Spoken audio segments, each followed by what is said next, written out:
Pelaksanaan vaksinasi COVID-19 dengan menggunakan vaksin AstraZeneca bagi para purnawirawa dan warakawuri di lingkungan Rumah Sakit Bantuan milik Kodim 0406 Musirawas Lubuk Linggau Muratara. Diketahui vaksinasi COVID-19 bagi veteran dan warakawuri di lingkungan Kodim MLM ini di hari pertama dan di hari kedua vaksinasi telah diikuti sebanyak 220 orang.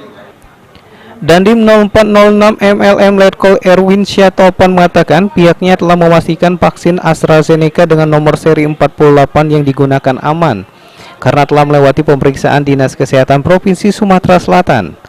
Nantinya jika seluruh veteran dan warakawuri telah divaksin, selanjutnya sisa vaksin akan digunakan untuk keluarga anggota TNI Kodim 0406 MLM.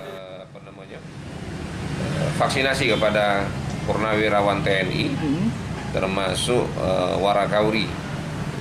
Kemudian untuk vaksinnya yang diterima dari Dinas Kesehatan Provinsi, kita ambil kemarin AstraZeneca serinya kalau tidak salah 48.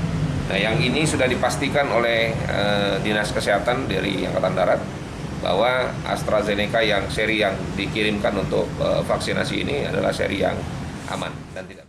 Sementara itu Dandim juga menambahkan dalam pelaksanaan vaksinasi para veteran, Kodim 0406 MLM telah menerima bantuan vaksin sebanyak 39 vial atau 390 dosis vaksin dari Dinkes Provinsi Sumatera Selatan. Tri Hajriah, PAL TV.